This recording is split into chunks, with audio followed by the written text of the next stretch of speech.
Okay, good morning everybody. Welcome.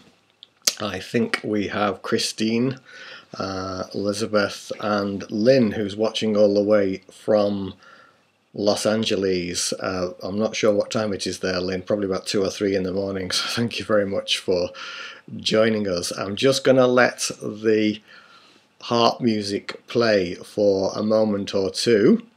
And then I'll open the main screen. So with you shortly, just enjoy the music.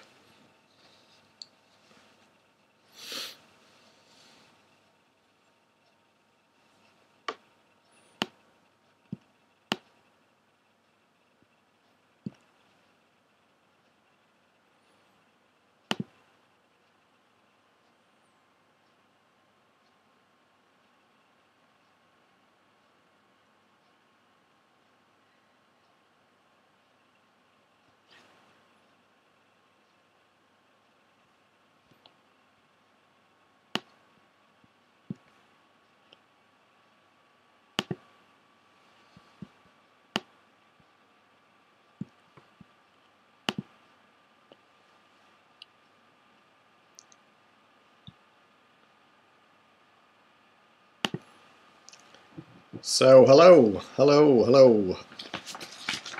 Good morning, namaste, good Sunday morning to you. As I said, we have people watching all the way from Los Angeles, where it's probably about 2 or 3 in the morning, and I can see Elizabeth, Christine, Lynn, Lee so far.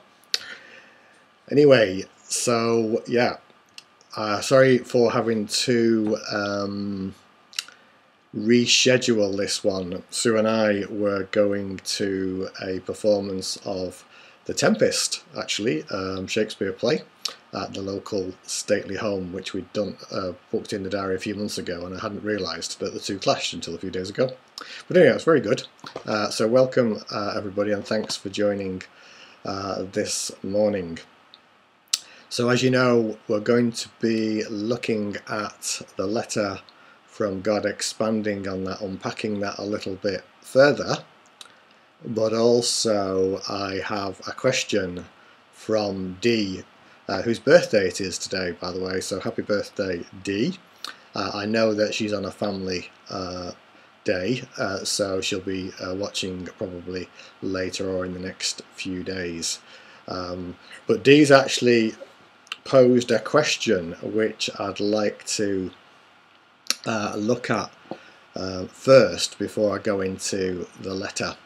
So let's just look at that, and it's a question that quite often comes up in one form or another at various events, and I know there's a lot of stuff I've seen shared about this kind of thing on websites, Facebook and so forth. So the question, let me read it out in full. She's asking, just wondering if you're feeling an intense energy shift. Many people are asking me about this currently. It isn't causing me any problems personally, but I'm aware of a new energy or a shift occurring. It's quite intense and heavy at times. Some are feeling lost, or a lot of things are coming up for them. I have posted some tips and music for people on Facebook. If you get any insights on this and feel drawn to mention it on your live stream on Sunday, it may help people who are tuned in and watching later. So yeah, let's just have a look at that. It does come up quite a bit, this type of question. And I was reminded whilst reflecting on sharing on that today that, you know, I talk a lot about us being more than the body, that we are in fact the infinite silence itself. That's who we really are, and the body is a vehicle of the silence that allows ourselves to experience life in the physical. For without these physical components and the components of beingness, actually experience isn't possible in the absolute. It's just absolute, and there is no contrast, and thus no experience. So, excuse me, I'm just going to turn the volume up at this end. Yeah. That said, we still have a physical body, and we can certainly feel the effects of, the Earth. The Earth, we can often just think of it as a solid object, but actually it's floating through space. There's energy fields coming in from the sun, the rest of the cosmos and everything, and all of this can indeed affect us and have an impact on the physical form, not least on the Earth's geomagnetic fields and so forth. And some of you may or may not be aware, there's actually research ongoing into some of these things. And I came across a number of years ago a body called the Institute of Heart Math. It's an American-based organisation in the United States. And they're doing some, proper science, looking at changes in the Earth's geomagnetic field, along with things called Schumann resonance and various other things. And it's a collaborative and quite substantial research project. And they've got a series of monitors around the globe.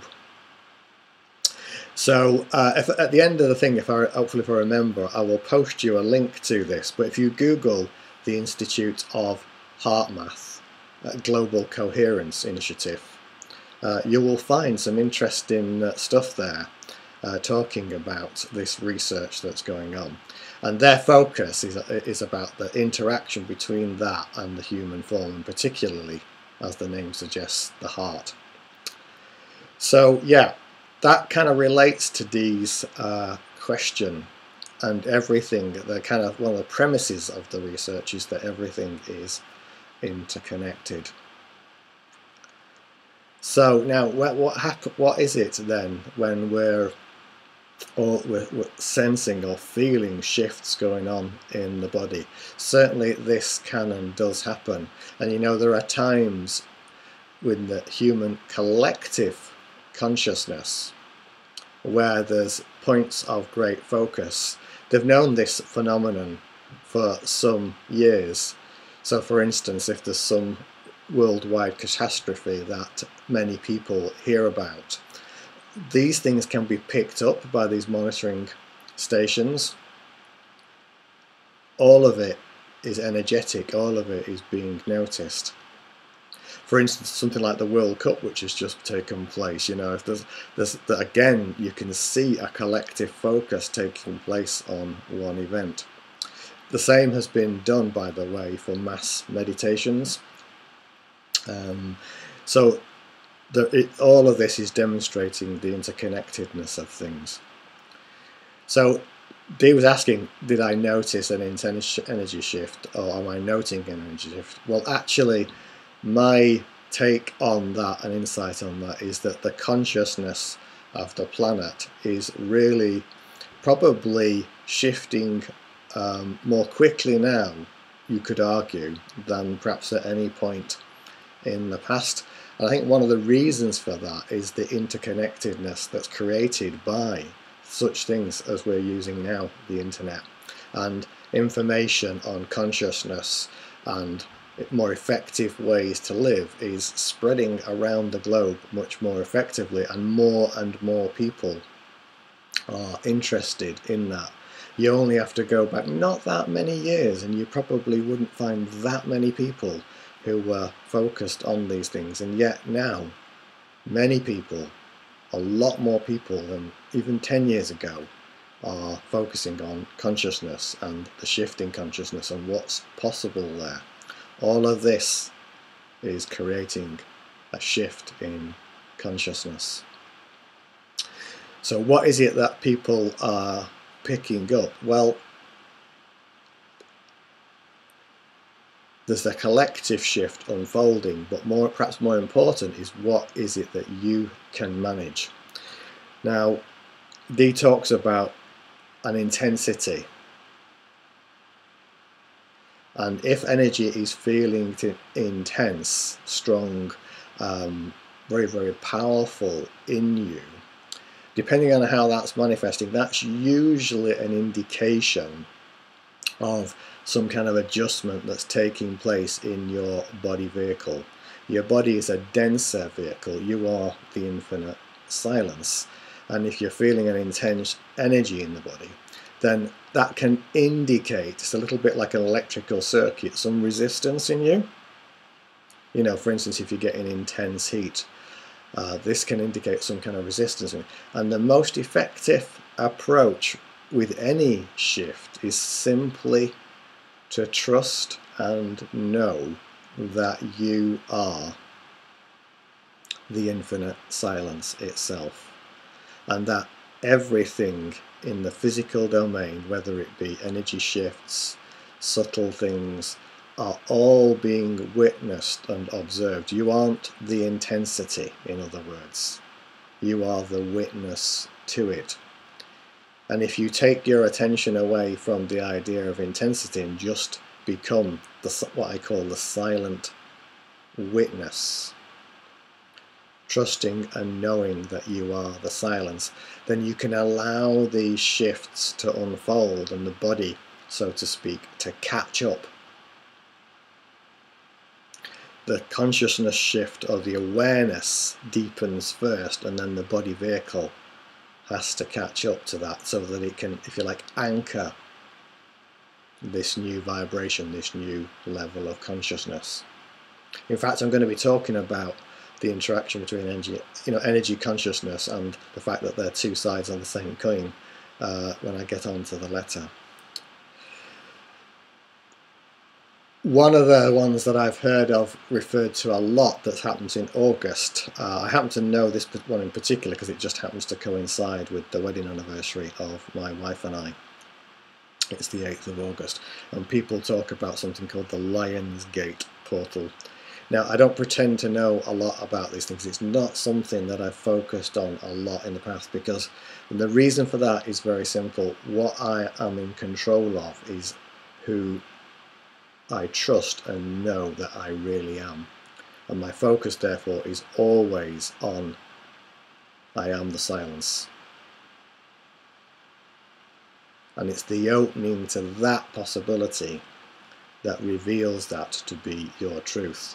Yes, we do live in a physical body. We have a physical body. We're on the earth and so forth. And so these things can affect the body collectively.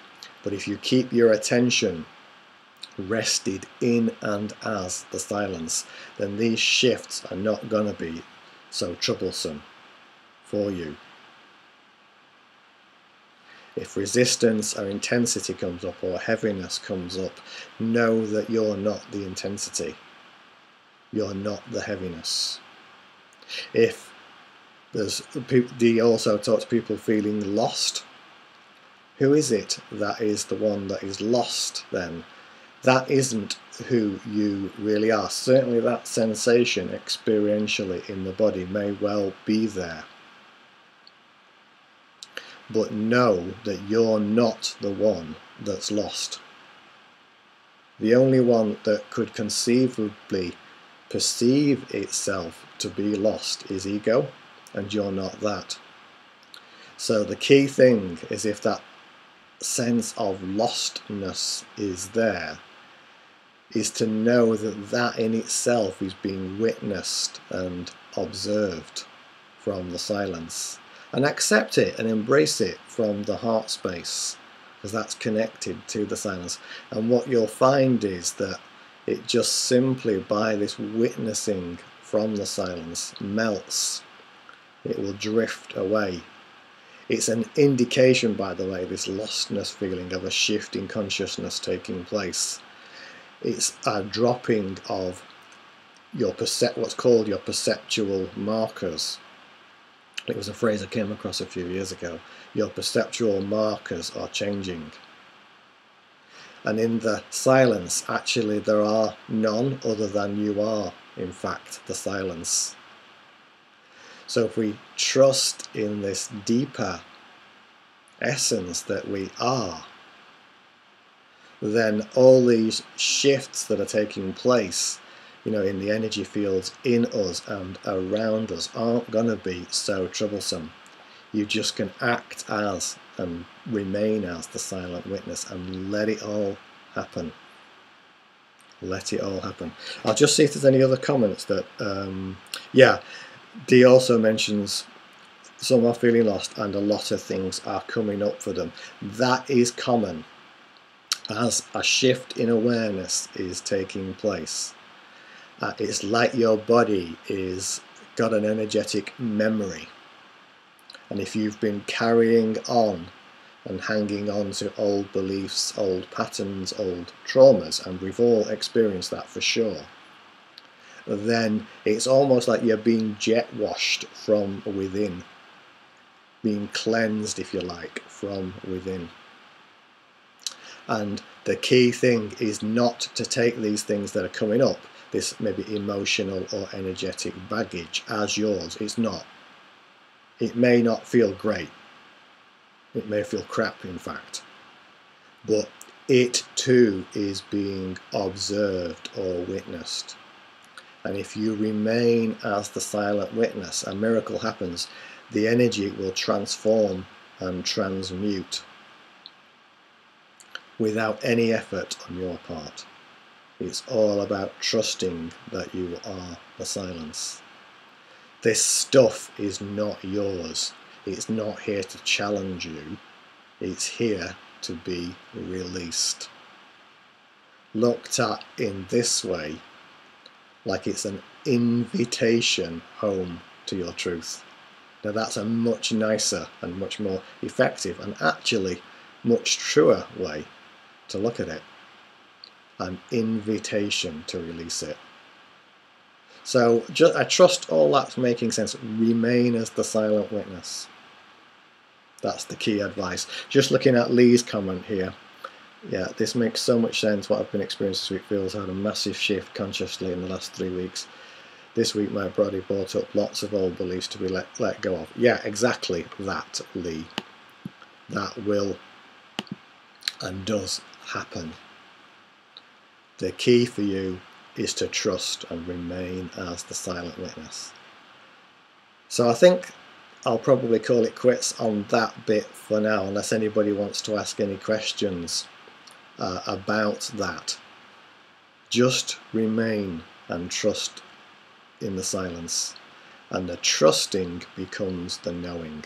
Okay, good.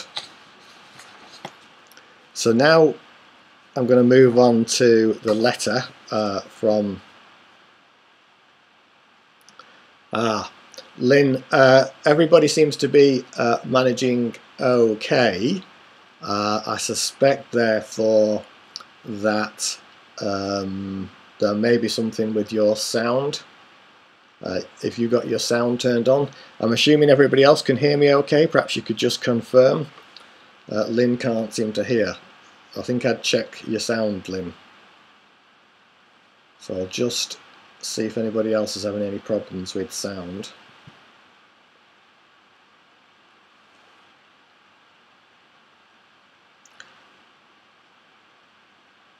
Lee, I take it that means you can hear me okay. So I'll just carry on. Yeah, okay, everybody else is fine by the looks of it.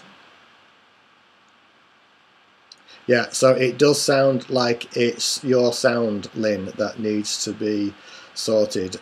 Maybe just check on your keyboard. It may be that you've got it turned off.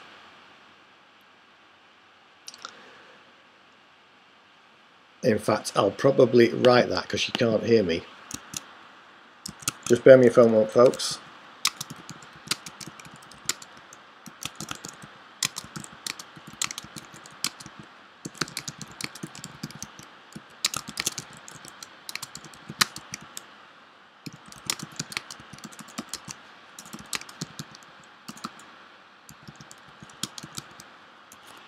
Okay, I've left that note for Lynn. Hopefully she'll see that. Right. Okay, so on to the letter.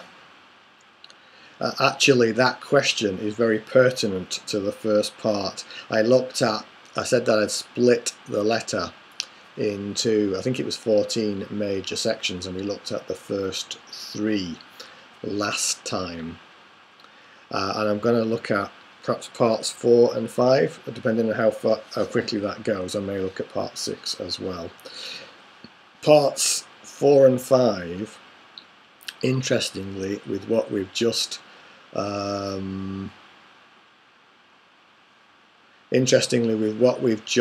been exploring about energy shifts, that actually relates to this first section that we're going to be looking at. In fact, both sections. Just need to respond to Lynn here again, folks. Just bear with me a moment.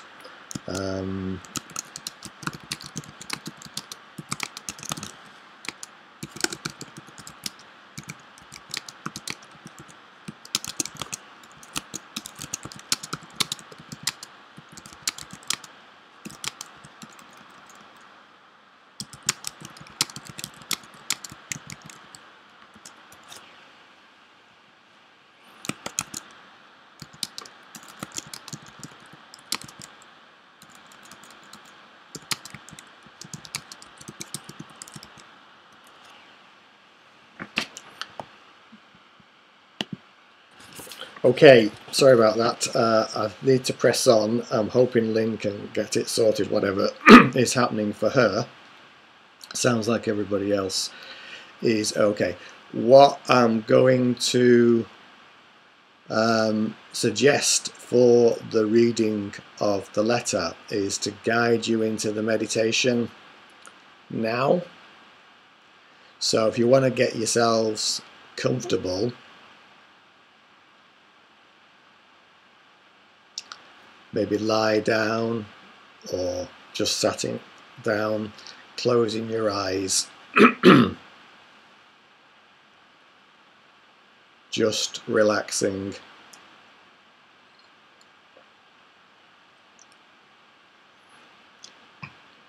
Bringing your attention to your body.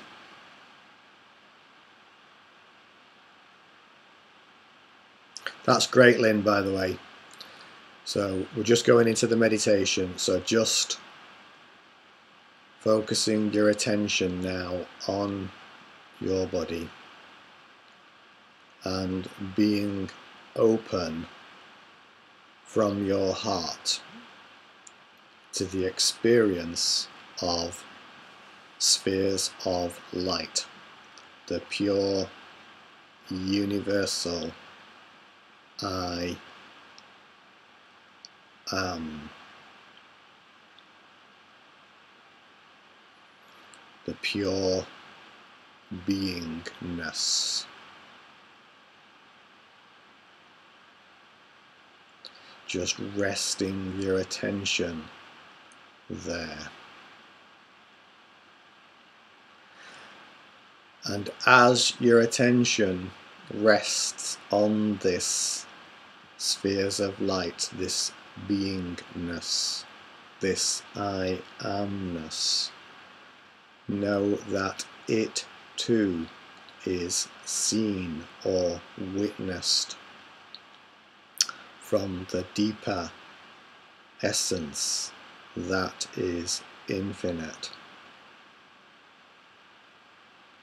Silence, and simply allow your attention now to merge with and as that silence.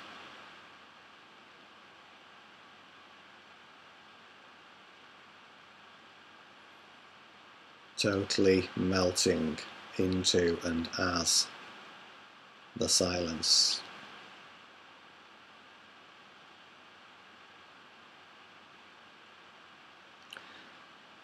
And now I will look at the next section of the letter. It's part 4. For those of you who haven't seen before, by the way, live stream 6 and 7 include a live reading of the letter and the first 3 parts explored. So this is part 4. You may have heard that your scientists have said energy can neither be created nor destroyed, and then go on to add, rather it can only be transformed from one form to another. It's often referred to as the law of conservation of energy. The scientists are right. Frequently this law is only thought of in terms of physical phenomena. Say you strike a match, the chemical energy gets converted to heat energy, light energy, and sound energy. The energy has not been destroyed, just transformed. The universe is energy aware of itself. That's what consciousness is. That's what life is. That's what you really are. That means it is eternal. That means you are eternal. Let me say that again in case you missed it. You are eternal. You cannot be created or destroyed. You can, however, change form. So that's what I'm calling part 4. And you can see the link, for those of you who managed to hear it, between Dee's question there and energy and consciousness. So let's start by saying, what is consciousness? And as it's pointed out in the letter, really consciousness is self-aware energy, or energy aware of itself. The infinite silence is the absolute version of that. It is just a total awareness of the self that is beyond the form. Energy and consciousness, if you like, are two sides of the same coin. It's aware of itself as that. And it's eternal. And as the letter points out, it can neither be created nor destroyed. It merely changes form. One of those forms is our physical form, our body. The body is something that we have, but it's not that which we are. Without the silence, without the energy of the entirety of the universe, it wouldn't be possible to have the projection of the form. The body may pass, it may physically die, but the consciousness never will, and that means you never will. It may be made manifest in a particular form that goes by your name, but that's not who you are. This is just simply a facet of the diamond, yet you are the whole diamond, or as Rumi put it, you are not a drop in the ocean, you are the entire ocean in a drop. The ocean here is the ocean of consciousness, and it's infinite, and it's made manifest in infinite variety, all at once. So what's taking place is transformations, and we were talking about these energy shifts earlier in the stream. What is it that's actually going on there? It's the invitation, it's the transformation back to the awareness of who you really are. And the physical vehicle is also trying to catch up with that, which is why you can feel these intense energies in the physical form. The great news is, therefore, is that consciousness is eternal, and that's what you are. And this helps us greatly, because the greatest fear of ego is death. And yet you will never die. In fact, you were never born, because you were always this infinite silence. And if we can embrace this awareness, then that fear the fear of death, can melt, and all of the other fears are simply subsets of that. This eternal nature of the self is what gives us the opportunity to realize ourselves as that. Energy, consciousness, two sides of the same coin, can never be destroyed, indeed never created, because it's just always there. And what we're experiencing in the form is just an infinite variety of that across the whole cosmos. So that links very well with what Dee was asking about there. So I'm going to move on now to part 5, because this takes this a little bit and helps clear up some huge misunderstanding. It has been said in spiritual texts that you were created in my likeness. Again, this is true. However, it has been much misunderstood. Humanity has most often translated this into some image of me, say typically a bearded man in the sky looking over you all, and quite often judging you all and allowing some into heaven with me and others to hell and various other unpleasant states. None of this could be further from the truth. In my image and likeness actually means you are also this eternal, self-aware energy. This is my image and likeness.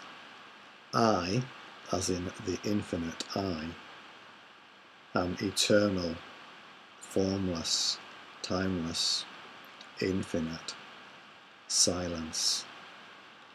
It is beauty beyond words, for I am beyond words, and so, my friend, are you. It cannot be any other way. All must be contained within me, as me. Nothing can be separate from me. Nothing. How would this be possible, since that which I am is infinite? That wouldn't make any sense, would it? So you can see how this part expands upon this.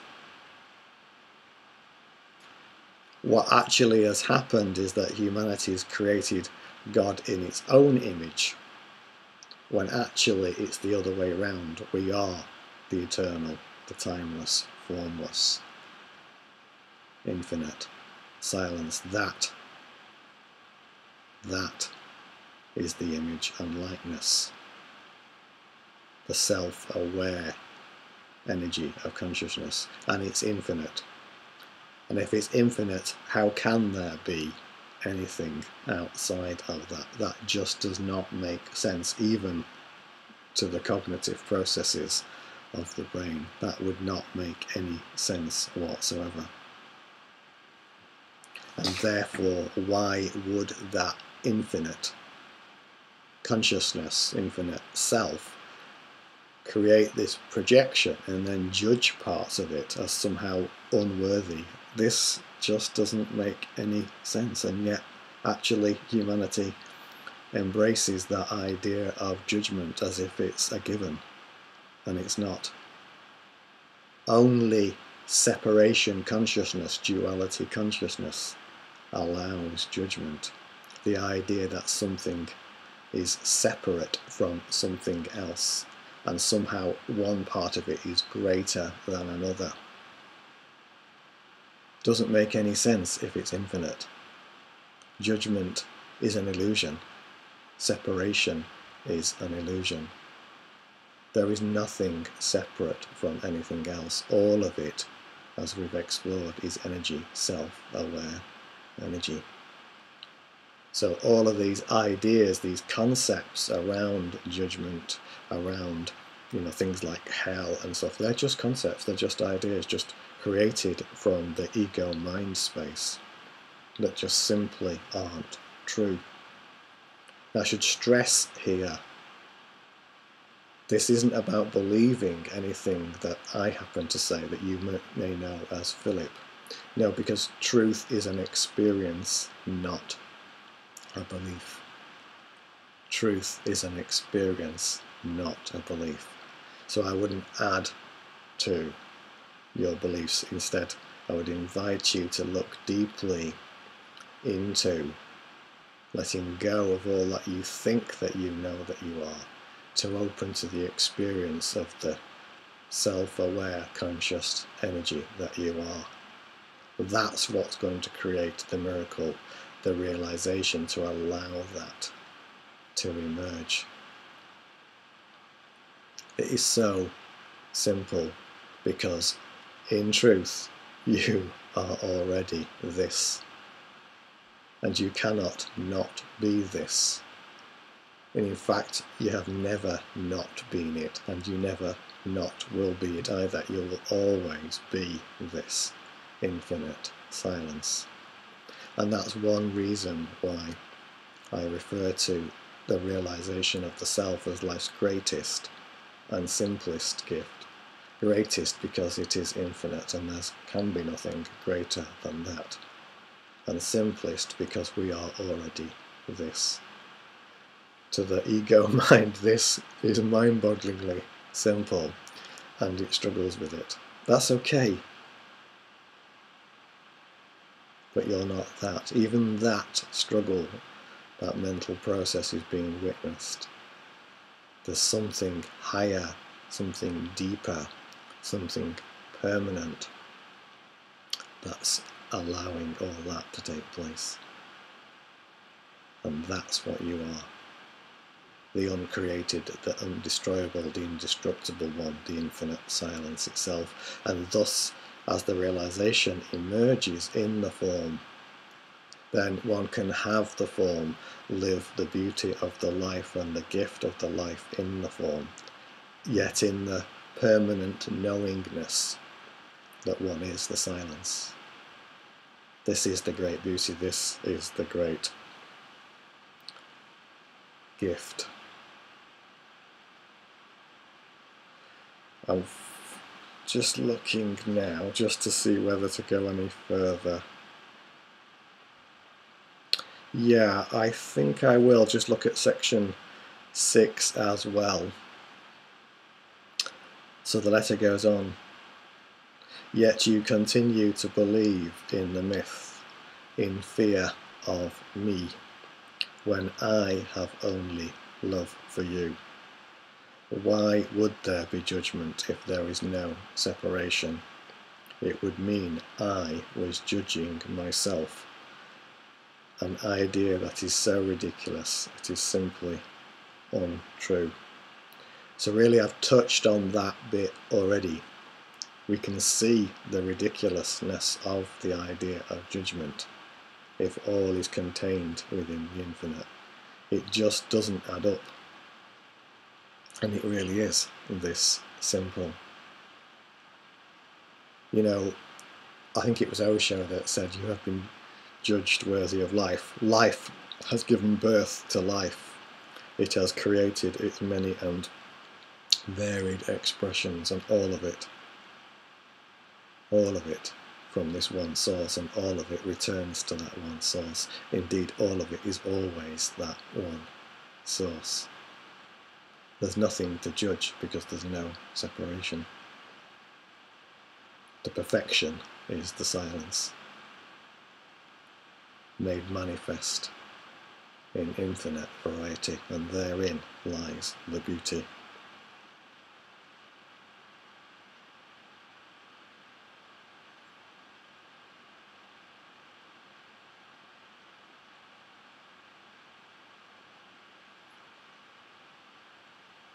I'll just move on a little further, feeling this is really useful to continue the connectedness here.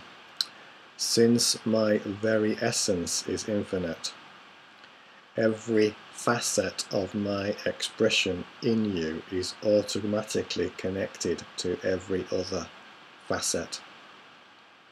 There are no gaps, no separation. This form that you have, you call it your body, isn't actually you. It is like a projection from the infinite, so that I can experience myself through you.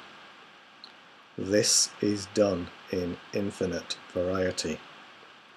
Since my capacity is unlimited, it's all done in the instantaneous moment of now.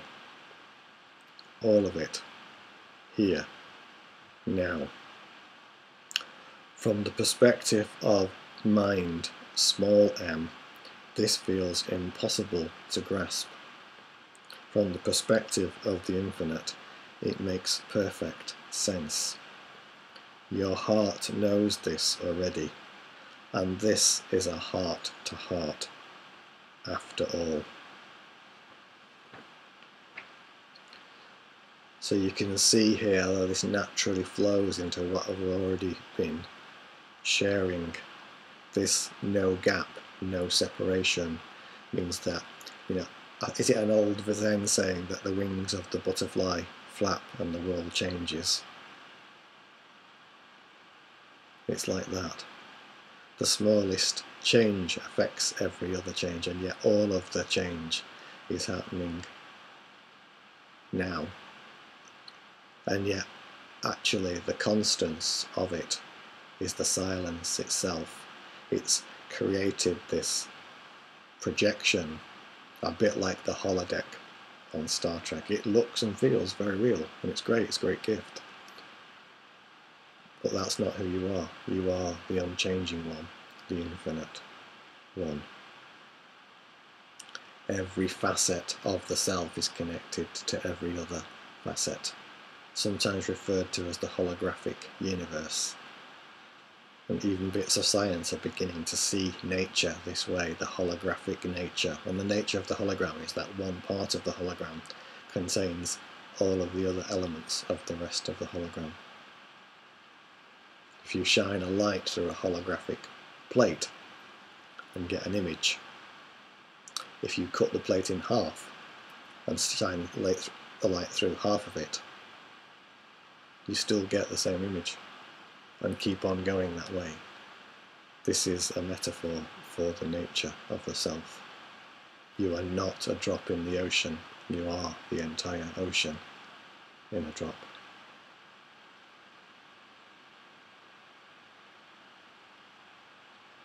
And it's all here now. We're just focusing through the body vehicle on a very small part of it. It allows us to look at one part in great detail, yet there is this background, even foreground maybe is a better word, knowingness of the self, that actually it's all okay. And from this space of this awareness, then things start to flow much more gracefully, much more joyfully. This is the joy for no reason. It's all connected, all interconnected. And you are the connected, the interconnector, and all of it, the silence itself.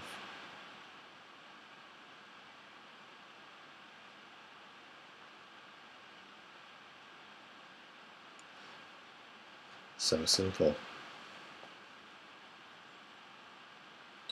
So I'm going to leave the letter part for now. I'll put the harp music on for a few moments, and in a minute or two I will ding the singing bowl and just see if there's any questions emerging from anything that's been shared. So just enjoy that for a moment or two.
So just allowing yourself to come gently to now, noticing the chair you're sitting in, or round, or bed, or whatever it is you may be lying upon.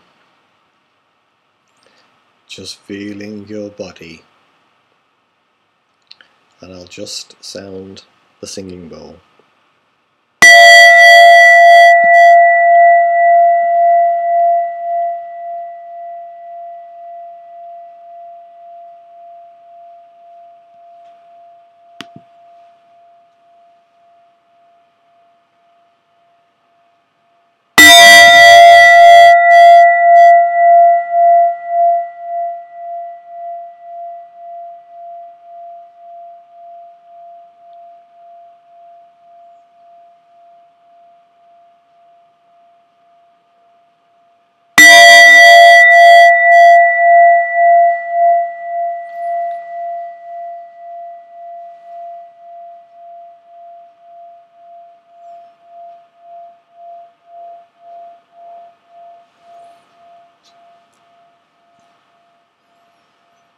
Good. So just whilst we're bringing the meditation part to an end there, I've posted on the comments section the link to the Institute of Heart Math for those that are interested. It's quite a comprehensive website, but it just gives you some insight, some information on some of the research going on to the energy shifts that are all part of consciousness that are taking place on the planet. So it's up to you. You can look at that to your heart's content or not, as the case may be. So you'll see that link in the comments there, and that will also stay on the recording. Any comments made after the start of the stream automatically become part of the recording. If anybody has any questions, now is the time to pop them up there, or any experiences they want to share. Whilst I'm just waiting for that, I'll just point out and share a few other things. Also glad to hear that Lynn finally got in. You'll be able to catch up, Lynn, on the bit that you missed later, perhaps. Hopefully you'll also get a good night's sleep, because I know it's early in the early hours of the morning there. So just a few other things. The next stream is going to be the 7th of September. That's Friday the 7th of September, back at 2000 UK time, 2000 hours, or 8 PM.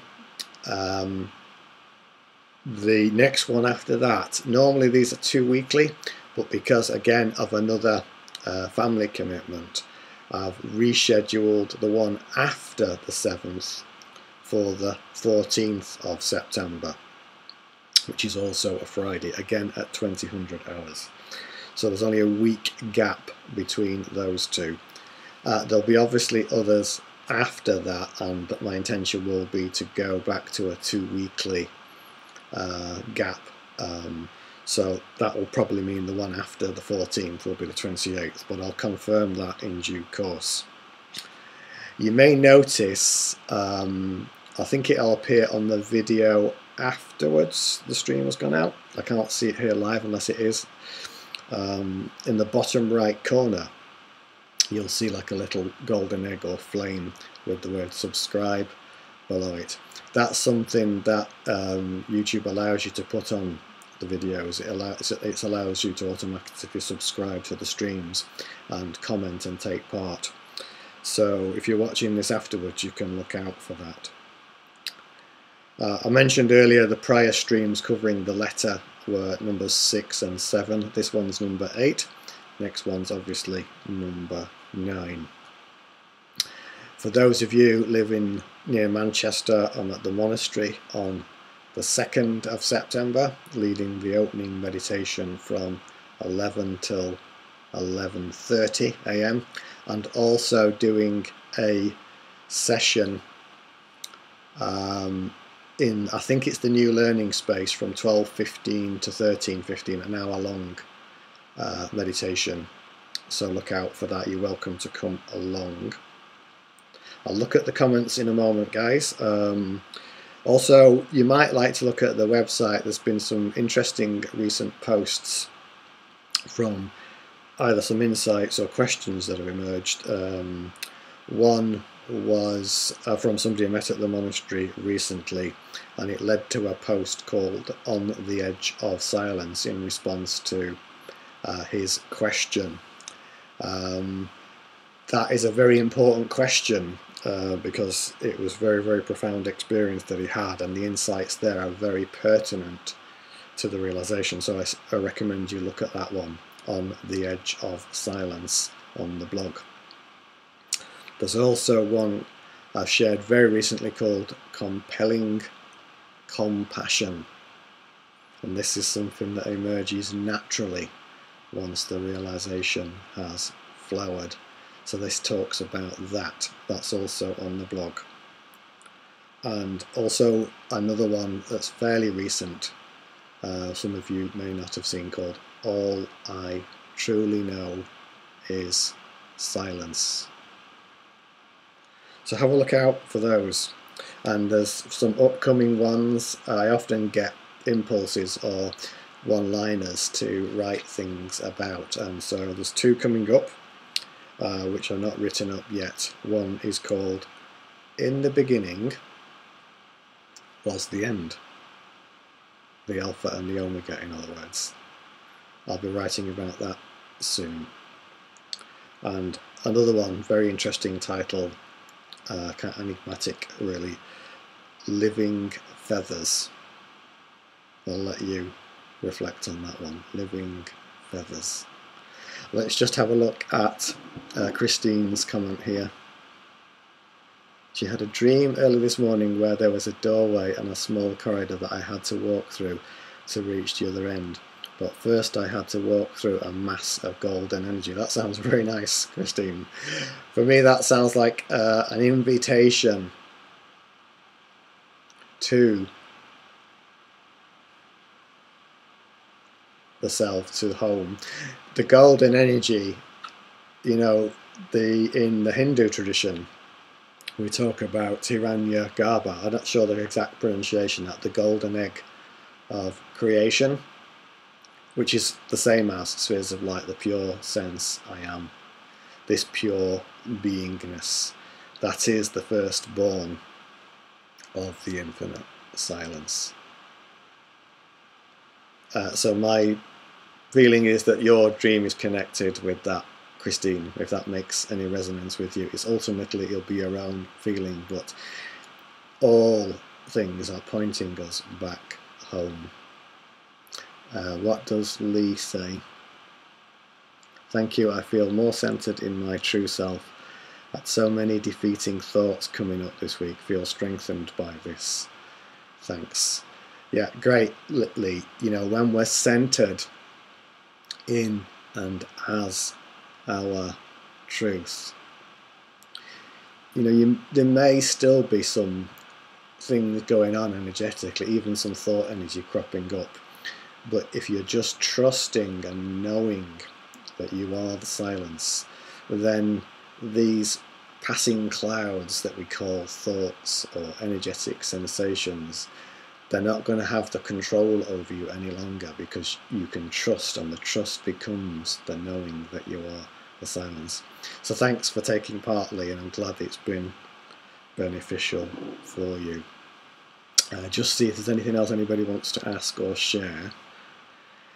Just one further thing, as some of you will know, the book that I've known about for some time has finally started to emerge and is moving at a pretty rapid pace, I would say. I think I checked on the counter on the word processing tool that I use. It was up to about 23,000 words, which I think is about 60 pages, 70 pages, something like that, of a normal book. So moving pretty quick. So yeah, we'll see how that unfolds. Its title is The Living Soul. life as embodied silence. So watch this space. I think that's everything from me. So thank you all for participating. Thank you for being here. Thank you for dedicating part of your Sunday to this, to the opening to your truth. Thank you in particular from Lynn. I'm sorry you had all those technical difficulties, especially all the way from Los Angeles, but you can hopefully get to bed now in peace. So I think I'll call it a day at that. Namaste, namaste, and I'll put the harp music on to close for perhaps a couple of minutes, and enjoy the rest of your weekend. Here in the UK, it's a bank holiday weekend, so hopefully everybody's got some nice plans to integrate all this sharing and so forth. Namaste, and I'll look out for any final comments, but thank you for joining us.